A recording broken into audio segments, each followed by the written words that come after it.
Jennifer, we've got a lot of ground to cover because when people are cold in these cold, frigid winter months, yes, we want warm things in our house. Well, with everything we plug in or ignite or whatever, there's a lot of potential. And you guys, of course, see the horrible tragedies that come out when people just aren't being careful. Yes, yes, and that gets really scary, but you want to make sure that you're proactive and you're prepared. So that's what we're going to talk about today, is being prepared. We want to make sure that everyone out there knows what to do in the event of a fire and then how to prevent them as well. Having frayed extension cords. Everybody has extension cords around their house this time of year. Yeah, exactly.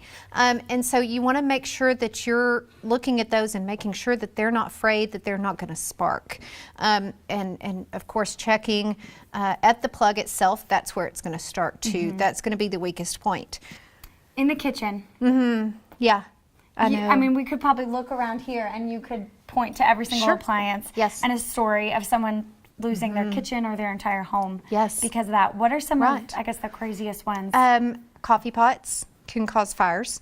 Unplugging toasters. If you're not going to use it right then, unplug it, put it away.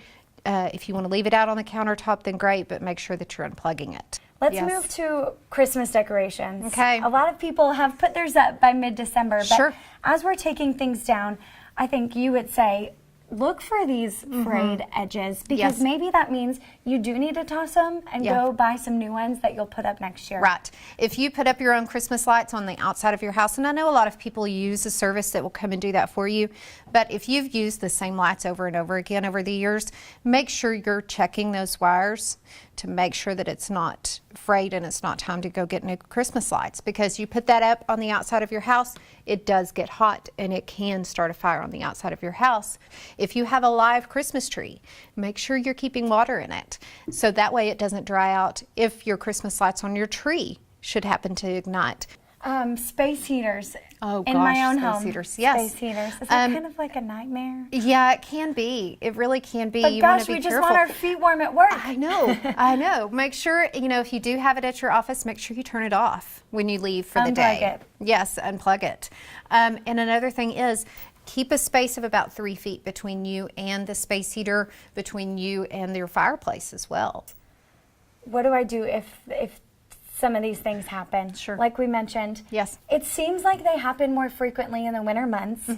For obvious reasons. Right. It kind of makes sense, but man, it just feels like the news has house fire, sometimes every day. And it's so devastating. It's so devastating. But yeah, having a good fire extinguisher handy would be the best thing to do. We're talking so much about fire prevention, fire safety. Truth is, I don't know, and I think a lot of people don't know how to use a fire extinguisher. Sure. So we're going to start a fire. We're going to start a fire. We're going to put it out with a fire extinguisher. So you want to make sure that on your fire extinguisher, it's got that arrow is pointing to full. One of the first things that you want to do, just so you're not panicking in the moment, when you get this home, go ahead and take this yellow tag off of there. Pretty much whenever you get ready to use this, you want to make sure that the pin is in. If the pin is in, it has not been used, and like Jennifer explained earlier, if that dial right there is pointing to the green, it has not been used, so you're going to be good. What you want to do is pull firmly away, and now is able for you to push down on the nozzle and spray in a sweeping motion at whatever is on fire. So you want to stay about 4 to 6 feet, depending on the size of the fire, just to stay away from the heat so nothing jumps on you or you don't get this residue on you while you're sweeping it. So, all right, so we're ready to go. We're ready to go. I wish I had my phone. Where's my? Ooh, we're smoking. I don't know how many fire alarms about to go off. Do we? No.